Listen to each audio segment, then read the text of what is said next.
Surprise, surprise. Today we got a big announcement from President Trump. Everyone was expecting him to announce some ground invasion of Venezuela or some aerial bombing campaign. But no, we got the announcement of the Trump class of ships and the rendition of our illustration of the USS Defiant. So anyway, this is the ship that will be built. President Trump said that it has 100 times the lethality of any ships built until now.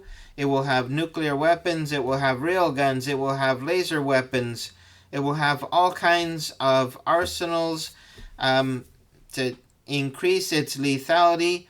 And when I heard that, I thought, this sounds a lot like kind of like a Death Star, naval Death Star you send out and you give a country an ultimatum, and if they don't cooperate, then you use this naval Death Star to kind of destroy them or most of their country. So, and the other thing is that eventually China will retake Taiwan. It's inevitable. And China has weapons that can reach Guam. So you don't want to have to depend on Taiwan being available in some near future. And you don't want to depend on Guam, because if China has these Guam killer missiles, they could eliminate whatever's stationed on Guam. So you basically want to have these floating islands, and then you can set up naval blockades, and you can station troops in different parts of the globe, and you can pressure different countries to cooperate with whatever you're demanding them to do, and to reassure your allies and to bring fear to your enemies. So anyway, President Trump said that these would be the largest ships ever built, 30 to 40,000 tons. Unfortunately, what I found in my investigation is that the USS Alaska and USS Guam were around 35,000 tons. So at 30,000 tons, this would not be the largest ship ever built, maybe the most lethal, but certainly not the largest ship ever built. And who's going to build these ships? Well, President Trump was kind of hesitant about the human element, but he said, we will have robots. We'll have lots of robots. So I was thinking maybe Elon will be providing some robots. It's hard to say, really. But anyway, I came up with a design for the Roger, Roger, Ready robot. So here is the Roger, Roger, Ready robot putting rivets in and working on the ship construction. So you have the Roger, Roger, Ready robot, and with the hard hat, with the rivets, with the rivet gun, and everything the Roger, Roger, Ready robot needed to do to build these ships. So anyway, here's another image of the Roger, Roger, Ready robot. Here at a chalkboard at the meeting before the day starts, everything that the Roger, Roger, Ready robot had to do. So you have the safety checks, welding tasks, deadlines. And so the human is directing the Roger, Roger, Ready robot. So anyway, here is when the Roger, Roger, Ready robot arrives at work in the morning, punching in. They got their whatever they're consuming to give them energy and keep working. And one supervisor, Roger, Roger, Ready robot supervisor with a clipboard, and all the robots, forming a line to go and punch in. Now we have the Roger, Roger, Ready robot punching out at the end of the day, tired, stressed, and ready for some me time. So anyway, we have just a few time cards here. We should have more for the Roger, Roger, Ready robots. But anyway, you can see that this workforce, they need some me time.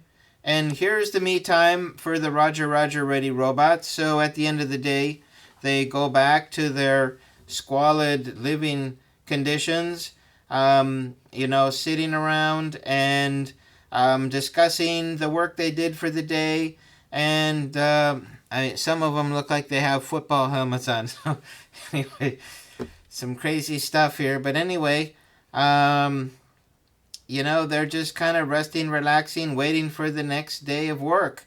So if we go back to the announcement from President Trump, we seem to have some inconformity. We have Marco Rubio. He just looks tired. I don't know. He's just not too excited. Pete Hegseth, just about the same.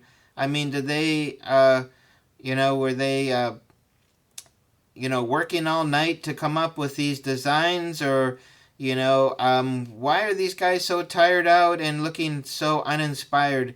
And I think was it Mark Phelan, the Naval Secretary and Secretary of the Navy, and he's, about the same. You don't see any smiles. You don't see any, this is the moment we take control of the planet. And here we have these naval Death Stars ready to go off and to pressure countries to give up all their rare earths and to give up all their oil and all their money. So anyway, this is not what we expected. And exactly, how are these robots going to fit in the whole production process? Are they going to be like the riveters who, just work tirelessly from the start of the day to the end of the day, just riveting and riveting and riveting? Or are they going to be, having to get some instructions because they're not quite performing up to standard? So anyway, at the end of the day, these poor Roger ready robots, they're just tired out and probably wanting to quit. So anyway, what is going on here with these naval Death Stars that President Trump wants to send out? He wants to have about 25 of these. So, you have 10 of these, and they all have nuclear weapons. They have rail guns. They have laser weapons. They have planes. They have helicopters, like floating islands ready to go off and, bring down a government that doesn't cooperate with the United States and install another government, or to, completely take out a country. I don't know. But anyway, I don't think that this certainly won't get started up within the presidency of President Trump. They were too far away, too many T's to cross and too many I's to dot, and to be able to set up the workforce, to be able to start building these ships. President Trump said he wants to start with 2. So let's see if he can make 1. But anyway, is this the future of the planet? All the major powers starting to create their own little naval Death Stars that they send and twist the arms of these little countries to, cooperate? Or are we going to, maybe look for something else on this planet that works out a little better to resolve conflicts? Certainly the United Nations hasn't done much to resolve conflicts. But anyway, I hope you liked the idea of these robots. And do you think that President Trump will actually build one of these ships before the end of his presidency? What are your opinion about all these naval Death Stars? Is this just kind of a rehash of ships that we've already built, or is this something that's just going to completely overtake the naval force of any other country? So President Trump says he doesn't know who we can trust in the future. We need to be ready. So that basically means Europe, watch out. Greenland, watch out. Australia, watch out. Japan, watch out. New Zealand, watch out. Oil producing countries, watch out. So anyway, if you have any comments to make, please do so below. And I'll leave a link here to the conference of President Trump. And I hope you have a wonderful day. If you'd like to leave a like, share, and subscribe, I would appreciate it.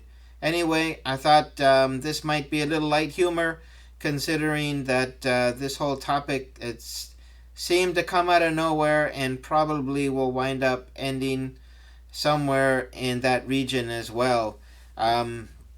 But maybe President Trump will pull a rabbit out of his hat and get one of these built before the end of his presidency. Who knows? But anyway, that concludes my video for today. I thank you for joining me and have a great day. Bye bye.